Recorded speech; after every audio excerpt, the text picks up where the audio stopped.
Siempre se ha sabido que los faraones y reinas del antiguo Egipto practicaban el incesto, el adulterio y las demostraciones públicas de sexualidad. Pero se están descubriendo evidencias de que la sexualidad era indispensable para toda la sociedad egipcia. Fue una tierra mágica y sensual en la que el sexo era el origen de todo, incluso del propio universo.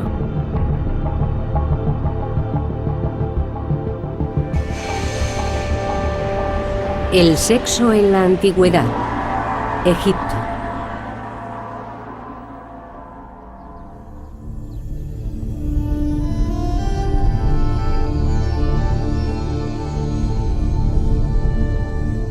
El faraón Ramsés II fue el más importante de todos los faraones, y su apetito sexual estaba a la altura de su condición.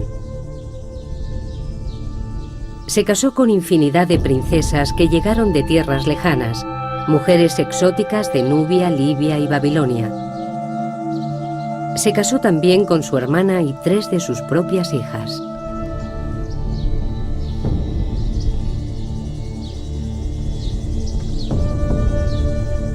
En el momento de su muerte, en 1213 a.C., a la edad de 91 años, Ramsés aseguraba haber tenido más de 20 reinas y multitud de amantes o concubinas.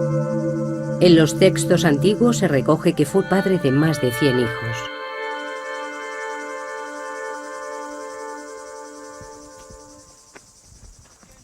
Ken Weeks es un arqueólogo americano que lleva 10 años en el Valle de los Reyes en Egipto, tratando de demostrar la autenticidad de dichas afirmaciones. Cuando Ramsés cumplió 15 años, su padre le regaló una mujer, una docena de concubinas y las llaves de todos los harenes del país. Recuerdo que cuando yo cumplí 15 años me regalaron una camisa. Pero Ramsés II se vio de repente rodeado por todas esas mujeres. Desde que nació, Ramsés estaba destinado a la grandeza. De niño era habitual verle domando toros. Para su gente eso significaba que era el hombre que podía garantizar la bendición de los dioses para Egipto y traer prosperidad al país. Imaginen un reloj de arena. Los dioses estarían en la parte de arriba y los mortales en la parte de abajo. El faraón sería el nexo de unión entre las dos esferas y toda la comunicación que pudiera establecerse entre esta vida y el más allá debía hacerse a través del faraón. Esto le situaba en una posición extremadamente importante. Los dioses expresaban sus deseos a través de la figura del faraón. Era el gran comunicador, el que permitía el alba y el crepúsculo, la salida de la luna, el éxito en la crecida anual del Nilo. Todos estos mensajes de los dioses dependían del faraón y de su capacidad de transmisión entre los dos niveles. Una de las tareas fundamentales del faraón era garantizar que los dioses trajeran fertilidad a la tierra y al Nilo. Durante una ceremonia anual se masturbaba en el agua. La fertilidad del faraón estaba estrechamente ligada con el éxito de la cosecha. Para el pueblo, la potencia sexual del faraón, su dios en la tierra, era igualmente importante porque creían que era el sexo lo que había dado lugar al mundo.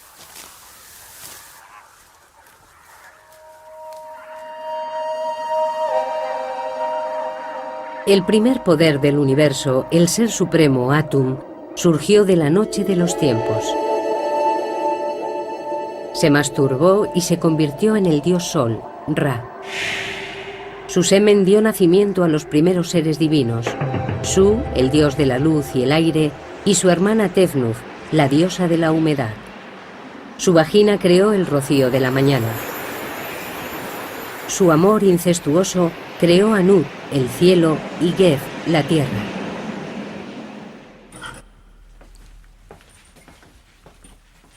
El doctor Richard Parkinson del Museo Británico es un experto en mitología del antiguo Egipto. La actividad sexual era muy importante en los mitos egipcios. En muchos se puede ver una imagen del cosmos en la que la diosa del cielo, Net, está sobre su marido Geb, dios de la tierra. Normalmente él está acostado en el suelo, pero aquí se puede ver cómo se aproxima a ella. Su unión da luz a la siguiente generación de dioses y es el inicio de toda la historia de Egipto tras el nacimiento del cosmos.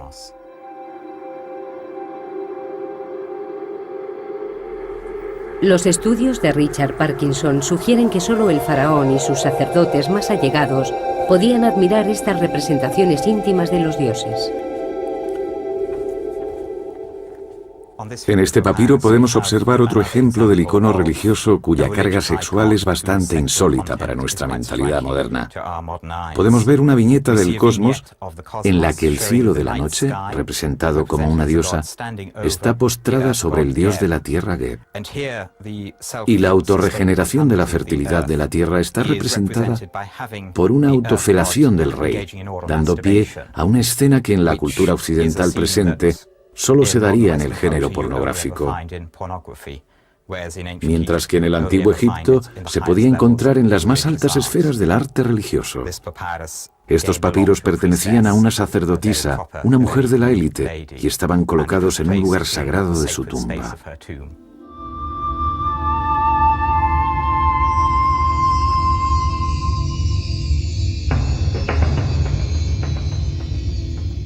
La mujer de más alta categoría en Egipto fue el primer amor de Ramsés, la gran reina Nefertari.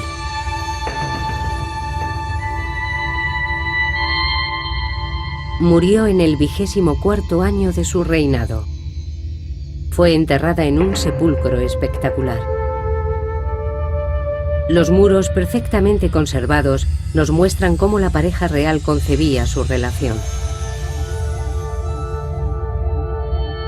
La tumba está consagrada a la diosa del amor carnal, Hathor, la equivalente de la diosa griega Afrodita.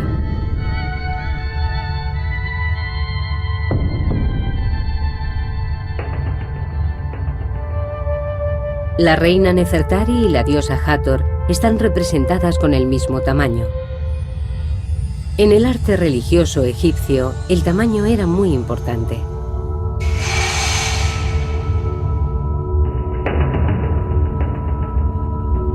Ramsés creía que él y su reina estaban al mismo nivel de los dioses.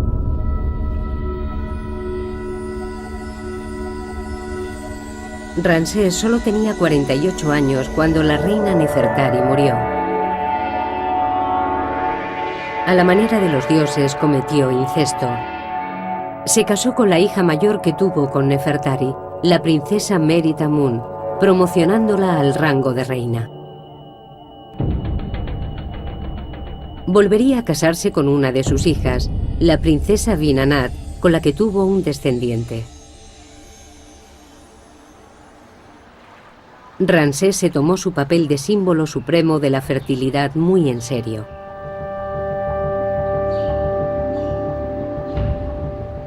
Ken Weeks ha recorrido Egipto para probar las hazañas de Ramsés. En al menos 10 templos a lo largo de Egipto grabó las paredes con escenas de procesiones formadas por sus hijos. En una están representados nada menos que 29 junto con procesiones de sus hijas en orden de nacimiento. Y en cada caso, una leyenda que detallaba su nombre y sus títulos. Ningún faraón dio tanta importancia a sus hijos como lo hizo Ramsés.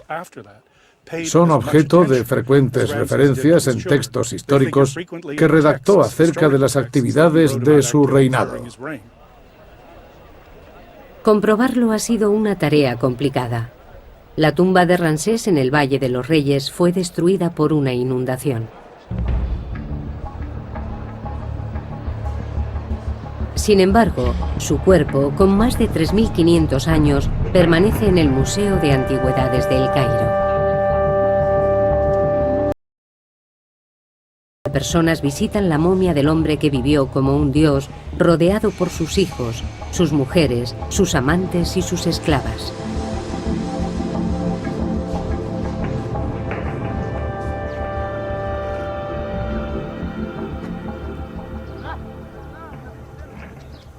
Pero la vida de la gente corriente era mucho más sencilla. El faraón siempre ha tenido un papel fundamental en la sociedad egipcia. Muchas mujeres, multitud de hijos, todo el conjunto era algo inherente al faraón. Pero, desde luego, los cortesanos y la gente humilde se comportaban y vivían de manera mucho más sencilla. Para la mayoría, el día a día era una lucha por la supervivencia. Cómo veían el sexo y el matrimonio siempre ha sido un misterio, pero ahora podemos estudiar pruebas que habían estado ocultas. Datos que cuentan cómo la gente corriente llevaba una vida tan sensual y erótica como el faraón.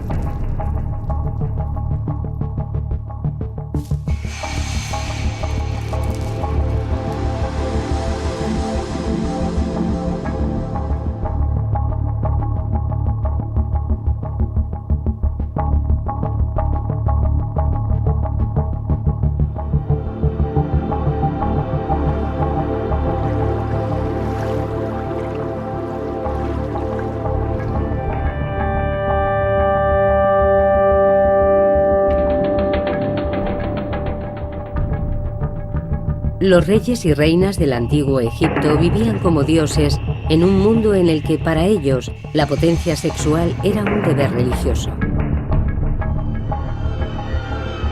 Pero poco sabemos acerca de cómo vivía y amaba el resto de la población.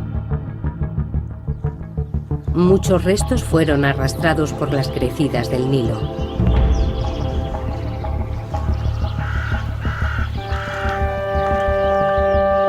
Durante 7000 años, toda la vida en Egipto se limitó a las orillas del río Nilo, en esta franja de frondosa vegetación. Más allá se encuentra el infinito desierto africano.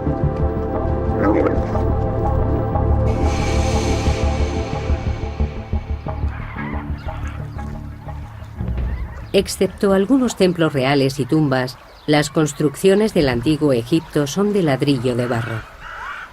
A lo largo de los últimos 200 años, las crecidas anuales del Nilo han destruido casi todo rastro de la historia antigua.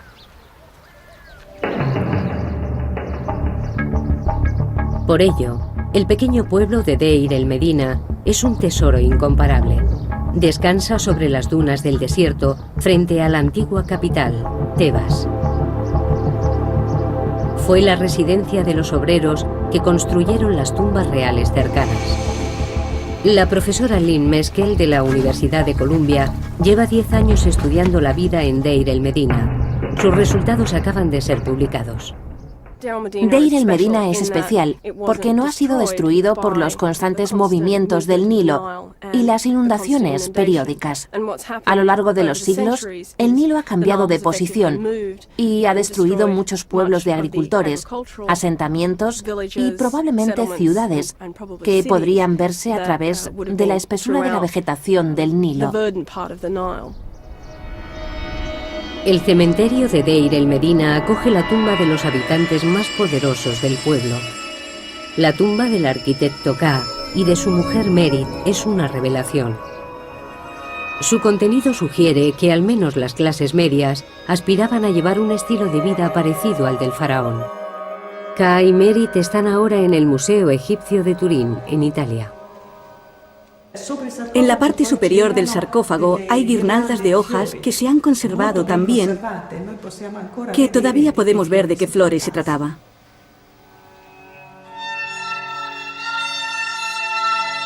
El aire seco del desierto ha conservado cada detalle de la tumba de 3500 años de antigüedad de Ka y Merit.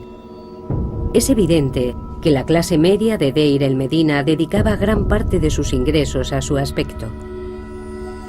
Las camisas de lino finamente tejidas de Ka con su nombre, las 50 prendas de ropa interior o su caja de maquillaje son prueba de ello, así como la peluca de Merit y su colección de máscara de pestañas y pintalabios. Los rayos X nos permiten observar sus posesiones más íntimas. Este cinturón probablemente esté hecho de tiras de oro con incrustaciones, que lo más seguro es que sean de oro también. Este tipo de ornamento era típico de las mujeres, ya que representa el sexo femenino. También encontramos pendientes, anillos y otros objetos menores. Y en el pecho de K vemos este escarabajo. Es el famoso escarabajo corazón que probablemente lleve una inscripción. Asimismo hemos hallado pendientes, anillos y todo tipo de ornamentos.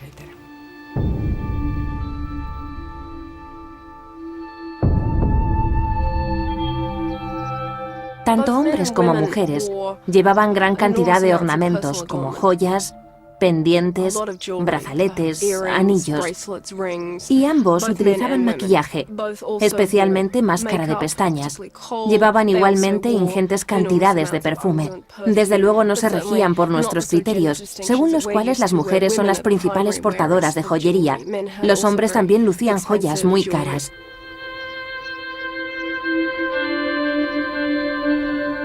Este deseo de llevar una vida sensual se hace patente en la tumba de un capataz llamado Ipei.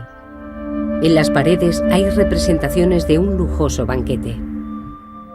Conceptos como sexualidad y belleza, todo ello nos permite formarnos una imagen muy sensual, con flores y perfumes, que nos dan una idea de cómo sería este banquete.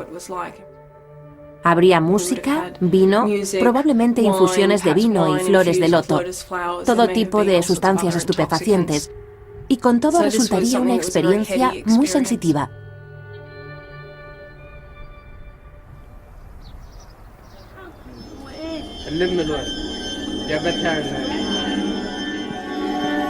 Los habitantes de Deir el Medina eran artesanos. Al trabajar para el faraón, decidieron darle a sus propias tumbas ese aire de realeza. Pero también dejaron tras de sí restos de sus vidas cotidianas. Deir el Medina estaba lleno de paredes decoradas, cartas y documentos oficiales. Hemos encontrado documentos censales que nos dicen cuánta gente estaba registrada como habitante de esta casa. Parecen familias tradicionales, con sus abuelos y sus tías, pero creo que estas casas daban cobijo a mucha gente. Y si nos fijamos en la información genealógica, estamos en condición de afirmar que la gente llegaba a tener hasta 9 o 10 hijos.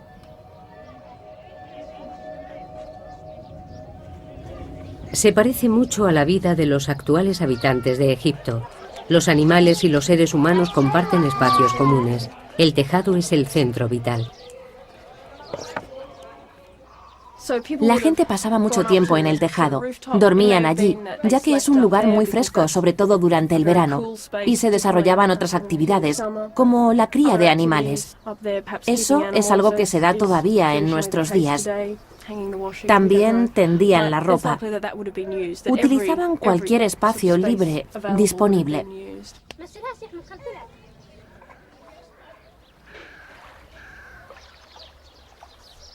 Aunque existen similitudes entre el Egipto actual y el antiguo, la actitud ante el sexo no podría ser más diferente. Cuando el francés Bernard Bruyère realizó las primeras excavaciones en Deir el Medina en 1900, encontró en todas las casas demostraciones públicas de imaginería erótica.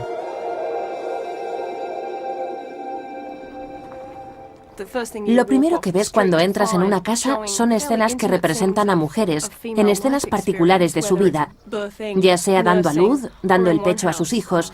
Y en una casa en particular, en la casa Sureste 8, podemos observar un gran fresco de una mujer desnuda, tocando una flauta doble. Este tipo de imágenes con tanta carga erótica y ritual no es algo que en la actualidad asociemos a la decoración inherente de una casa, y mucho menos de las primeras estancias.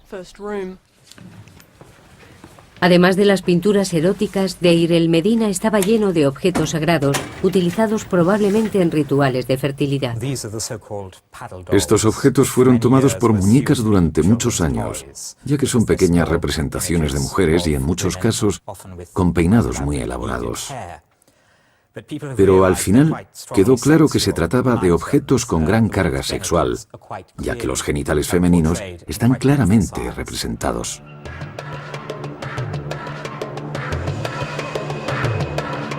Un escriba de Deir el Medina elaboró un documento muy explícito como divertimento o por encargo. El papiro erótico de Deir el Medina empieza con escenas normales de animales hasta que repentinamente cambia de tono. Algunos expertos han sugerido que estamos ante un tratado sexual o una alegoría religiosa. Otros apuestan por que se trate de un papiro satírico. Asumen que el hombre, al ser calvo, es un sacerdote, y la mujer, al comportarse de esta manera, deja claro que es una prostituta, por lo que se trataría de una sátira social. Pero creo que estas explicaciones son un tanto rígidas y académicas. Todo el papiro se desarrolla claramente en un contexto humorístico, como una parodia. El hombre hace gala de la tremenda flexibilidad de su pene, lo que es común en el género humorístico.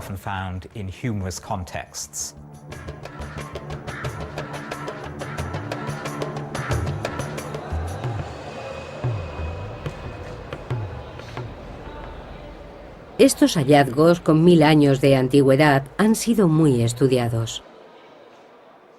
Cuando se descubrieron, nadie pensó en exponer tal imaginería sexual públicamente. Hubiera sido ofensivo y simplemente escondieron estos objetos. La época victoriana, a finales del siglo XIX, vio nacer la egiptología.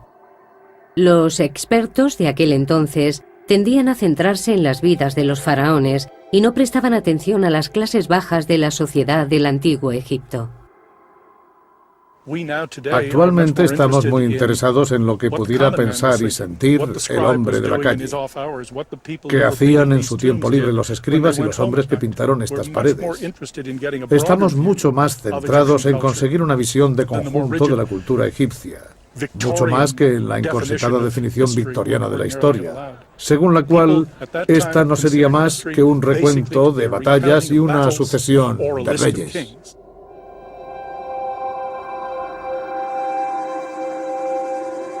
Los primeros arqueólogos no eran partidarios de estudiar objetos sexuales. Cerca del Valle de los Reyes, en Deir el-Bahari, los obreros de Deir el Medina erigieron un enorme templo mortuorio para la reina Hatshepsut.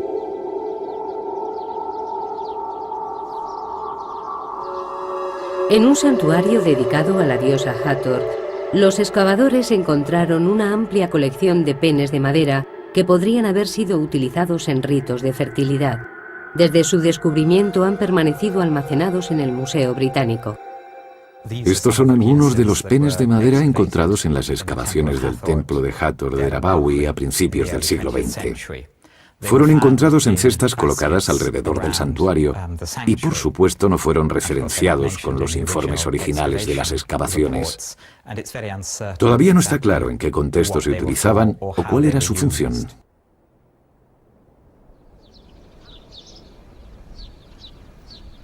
Encima del templo hay cuevas que los obreros de Deir el Medina utilizaban para resguardarse del sol de mediodía. En una de ellas encontramos una pintura del antiguo Egipto. El profesor Mohamed el-Baili, director de antigüedades del Valle de los Reyes, mantiene esta cueva cerrada al público. Esta es una pequeña gruta o cueva donde se pueden observar dibujos representando escenas de contenido sexual. Los obreros que trabajaban en el templo se protegían del sol en estas cuevas durante los descansos y durante estos ratos libres se divertían. Imaginaban y dibujaban en las paredes de las grutas lo que les gustaría estar haciendo en ese momento y lo compartían con sus compañeros mientras descansaban en la pequeña cueva. Este hombre tiene mucha prisa por hacer el amor en esta postura.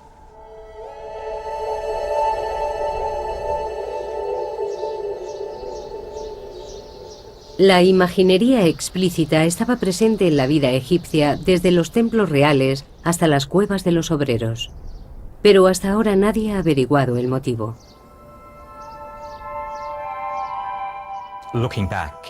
Echando la vista atrás, es fácil suponer que el pudor típico de una cierta época haya podido entorpecer el estudio de este material. Pero no hay que olvidar que cada época tiene sus tabús y temas de los que la sociedad prefiere no hablar. Los documentos encontrados en Deir el-Medina están empezando a dar una idea más clara de por qué los antiguos egipcios estaban tan obsesionados con el sexo. Te dejaré admirar mi belleza, cubierta por una túnica del mejor lino, empapada de aceite de canela.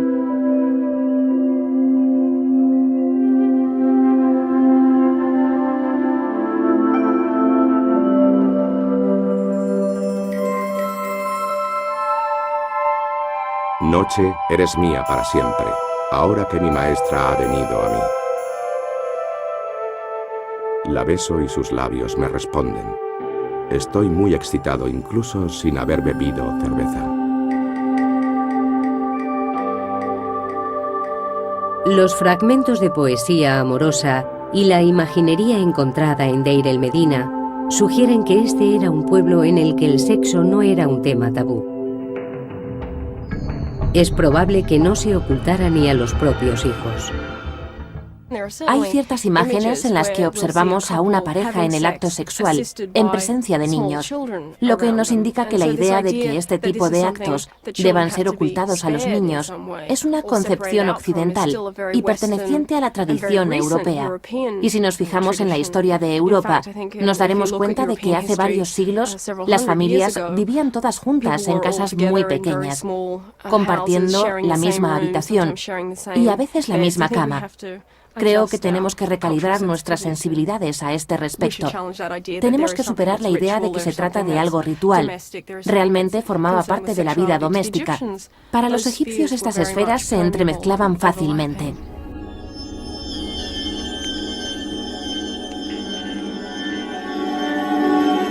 Cuanto más se examinan los hallazgos de Deir el-Medina, más evidente se hace que Egipto era un lugar en el que la depravación sexual no estaba criminalizada.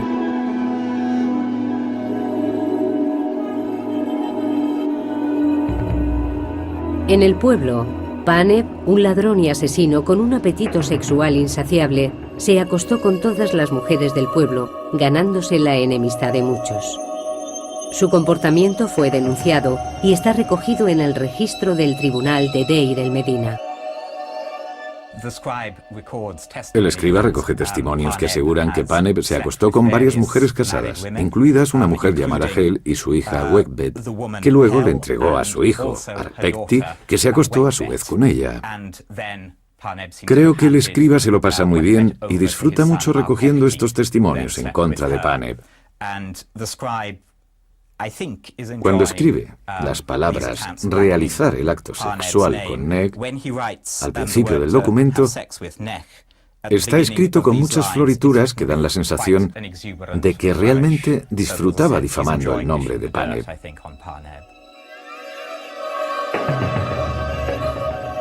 Pero su conducta solo fue objeto de registro, pero no de castigo. En la actualidad, este tipo de acto sería considerado un crimen, pero no en el antiguo Egipto. Se trata de algo repudiable y vergonzoso, pero demostraban una actitud muy práctica al respecto. El adulterio era algo común, y por ello no merece el castigo de la muerte. El matrimonio parecía ser frecuente, pero los registros del pueblo dan fe de que el divorcio también lo era. De lo que se trata realmente es de matrimonios en serie. Era normal que la gente se casara 3 o 4 veces. Hay casos conocidos de mujeres también, que se casaban con varios hombres en diferentes momentos, manteniendo relaciones paralelas. El concepto de matrimonio era muy informal. La frase utilizada para referirse al matrimonio era encontrar casa juntos. No había ceremonias, simplemente vivían con su pareja. No había códigos civiles, el matrimonio no estaba regulado. Lynn Meskel ha descubierto algunas modalidades de convivencia en Deir el-Medina que hoy resultarían sorprendentes.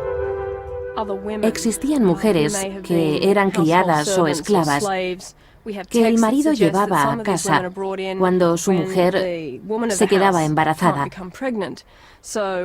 De esta forma, el hombre podía seguir teniendo hijos que eran parte de la familia, y a veces estos hijos llegaban a casarse con gente notable. La esclava o criada, por su parte, veía cómo se elevaba su estatus y pasaba a formar parte del hogar.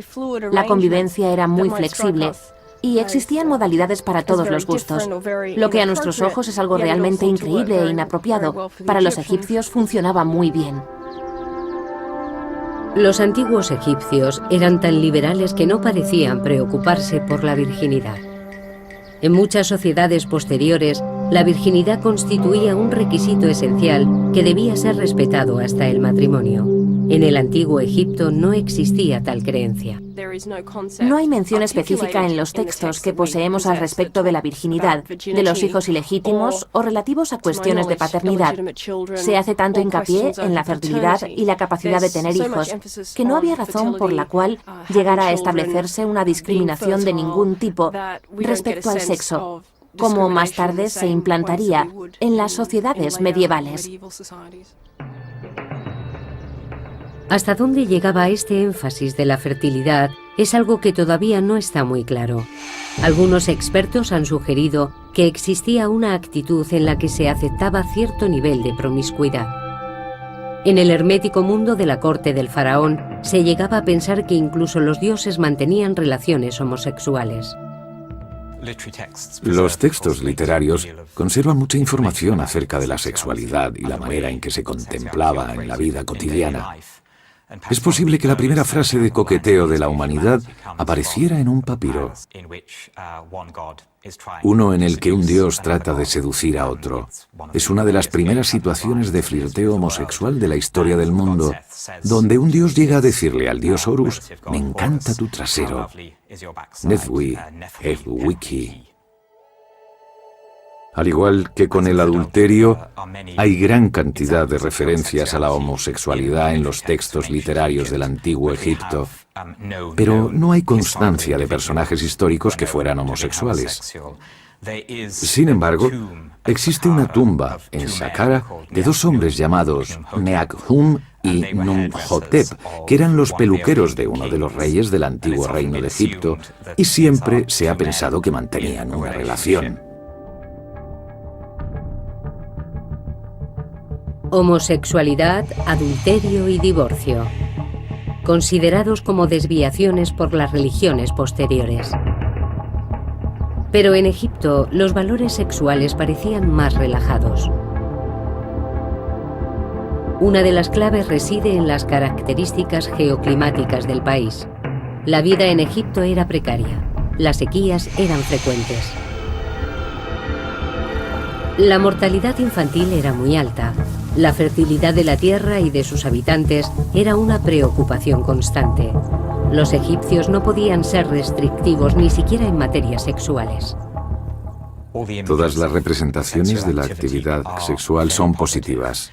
Son consideradas fuente de creación, fertilidad y, en muchos casos, de protección. Nunca se contemplaba desde un punto de vista negativo.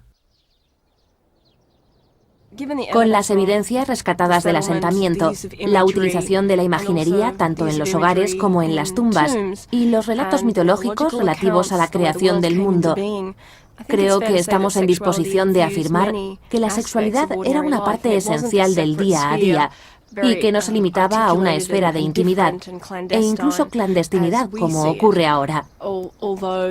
A pesar de que sería un error contemplar esta sociedad como una utopía sexual, habría que enfatizar el hecho de que se trata de una cultura de hace varios miles de años. Para los antiguos egipcios, el sexo era tan propio de la condición humana que tampoco merecía grandes discusiones. No existían psicoanalistas que conjeturaran al respecto de las fantasías sexuales y acerca de su significado. Era simplemente un aspecto más del día a día.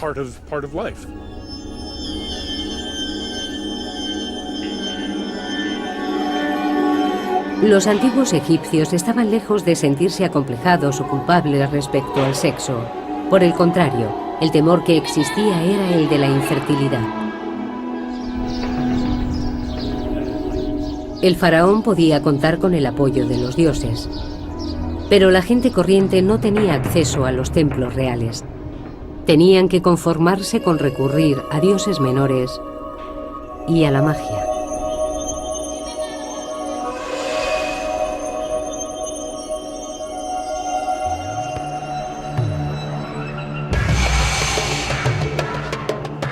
Hace 3.500 años, la dinastía del Antiguo Egipto, conocida como el Nuevo Reino, era el epicentro de la civilización. A pesar de que ciudadanos corrientes como el arquitecto Ka y su mujer Merit mantuvieran una actitud relajada respecto a las relaciones sexuales, existían ciertos temores como ser estéril o que hubiera complicaciones durante el parto. Todo el proceso requería la protección de la magia.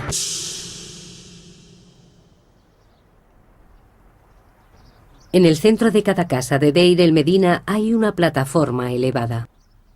Durante mucho tiempo se consideró que dichas estructuras fueran camas. Lo característico y distintivo de muchas de las casas del pueblo son estas enigmáticas estructuras que Bruyère llamó lit clos. Son camas cerradas y durante mucho tiempo se pensó que eran el equivalente de la cama francesa. Pero si nos fijamos en su tamaño, nos damos cuenta de que sería un poco angustioso dormir en ellas.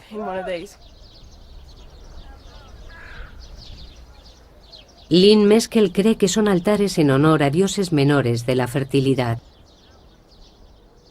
Se trata probablemente de una estructura de culto, pintada con imágenes del dios Bes. El dios Bes tenía una apariencia grotesca.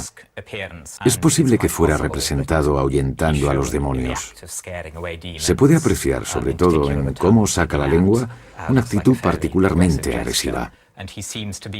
Esto es lo más cercano al folclore que hemos descubierto en el Antiguo Egipto. Bes se usaba para espantar a los demonios que se escondían tras el manto visible del mundo. Cada enfermedad, muerte, sequía, hambruna o revés del destino se achacaba a la obra de un demonio, espíritu malvado o incluso al fantasma de algún pariente desdichado. Una mujer como Merit podría contratar los servicios del chamán para que efectuara un ritual en honor de Bes. Es probable que recurrieran a dioses locales, a peregrinaciones y a cierto tipo de libaciones domésticas, como la ofrenda de comida, abluciones y ese tipo de cosas.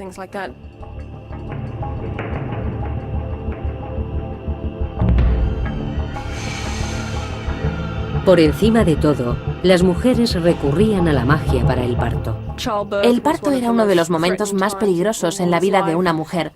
Nos consta que la tasa de mortalidad infantil era muy alta, con lo que existía una demanda muy alta de rituales y amuletos de protección de todo tipo.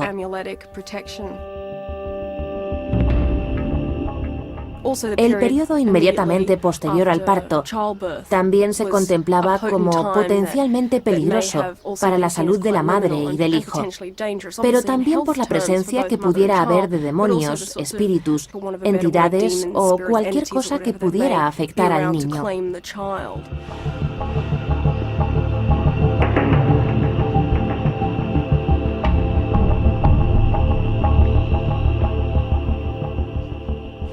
Muchos artilugios sagrados de la cultura egipcia han llegado en muy buen estado hasta nuestros días, tales como estas varas de marfil, utilizadas por los magos y sanadores durante los rituales de protección de los niños y mujeres, lo que se hacía antes, durante y después del parto.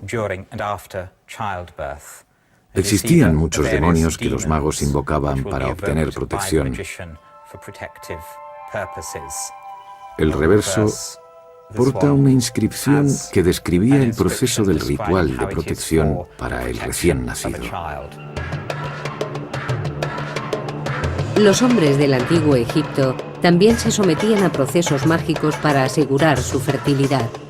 Su principal objetivo era tener un descendiente varón. Un hechizo que un hombre podía conjurar para que una mujer se acostara con él se obtenía mezclando esencia de aceite de rosa y una cabeza de pescado seco del Nilo.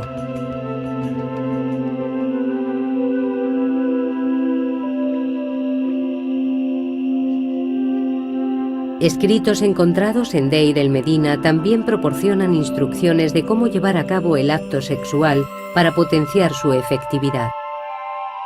Hombres como Ka escribían fórmulas mágicas en su piel para invocar la bendición de los dioses. Lamer las fórmulas las hacía más poderosas.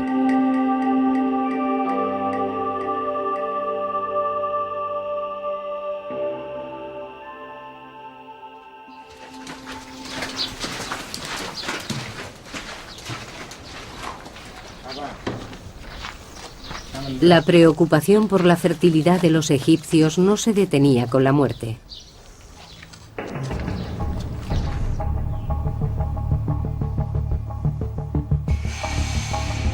Algunos rituales mortuorios eran idénticos a los practicados durante las ceremonias del parto y la celebración anual donde se renovaba la vitalidad del emperador.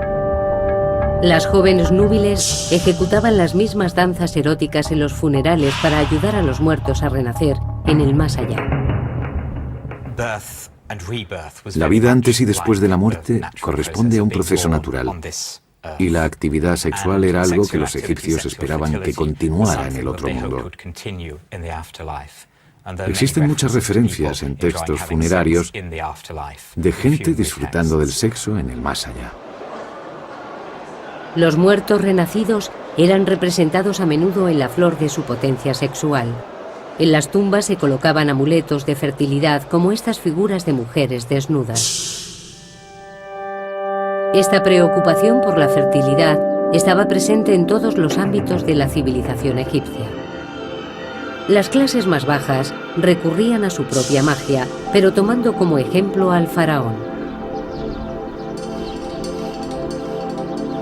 Y el gran faraón Ramsés II nunca los decepcionó. Muchas pinturas nos cuentan que fue padre de más de 100 niños.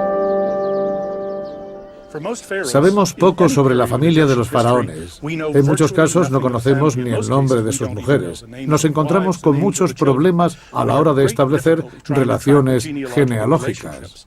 No sabemos dónde están enterrados los hijos e hijas de los reyes. Ramsés II es una excepción. Se esforzó mucho porque sus hijos tuvieran un puesto de honor en las crónicas, al menos los hijos de sus mujeres más notorias. Los niños eran jóvenes que podrían haber optado a suceder a su padre, y en su caso al menos tuvieron funerales de Estado, aquí, en el Valle de los Reyes. Pero nadie ha encontrado las tumbas de ninguno de los hijos. ¿Decía Ramsés la verdad? En 1983, Ken Weeks decidió hacer excavaciones en una pequeña tumba que se conocía simplemente como KV5. Quería comprobar su contenido antes de que convirtieran la zona en un aparcamiento. Cuando Howard Carter limpió la tumba de Tutankamón, se fijó en esta tumba, pero la consideró sin importancia. Así que la utilizó como almacén para los restos producidos por sus propias excavaciones y tapó la entrada con cieno y tierra. El grupo de Weeks tardó más de 6 años en desenterrar la primera cámara. Al final había una puerta. Atravesamos el umbral y entramos en un corredor. Vimos que se trataba de la mayor tumba de todo el Valle de los Reyes. Al descifrar los jeroglíficos de la entrada, supieron que no solo se trataba de la tumba más grande. Lo primero que vimos al pasar el umbral fueron una serie de escenas grabadas en la pared. Aquí tenemos un par de manos sujetando incienso. Son las manos de Ramsés II. Detrás de él aparece la cabeza de un joven. Las columnas que hay encima de los jeroglíficos nos indican que se trata del hijo mayor del rey, Amun-Her-Kepesef. Están escritos sus nombres y sus títulos. De repente nos dimos cuenta de que habíamos descubierto la tumba de un hijo de Ramsés, uno de los faraones más importantes del reino de Egipto.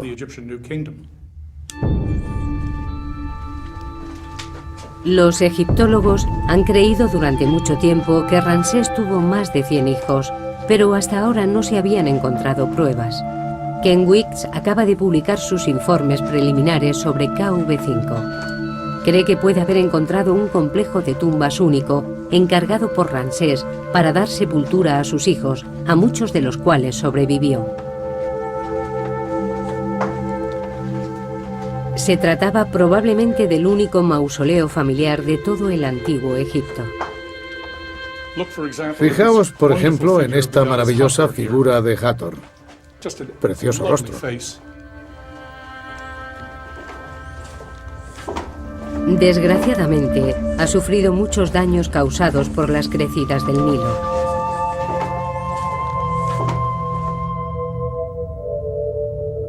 En cualquier caso, es evidente que albergan más de 150 tumbas.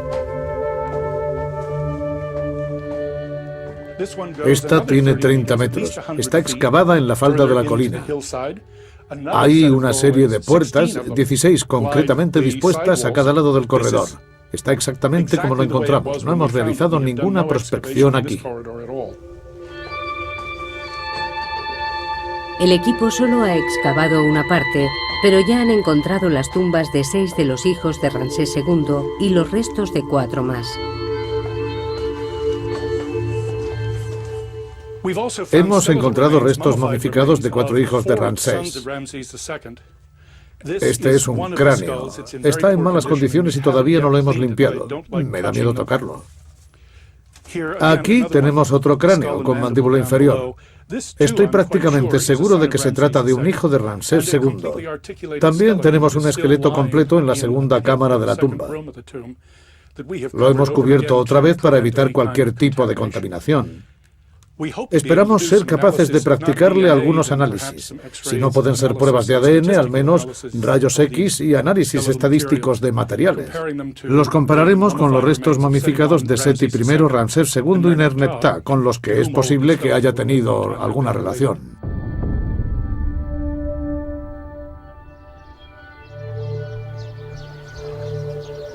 Las 150 tumbas de KV5 sugieren que Ramsés tuvo tantos hijos como afirmaba. Eran un mensaje para las generaciones posteriores. El faraón, su tierra y su gente eran muy fértiles.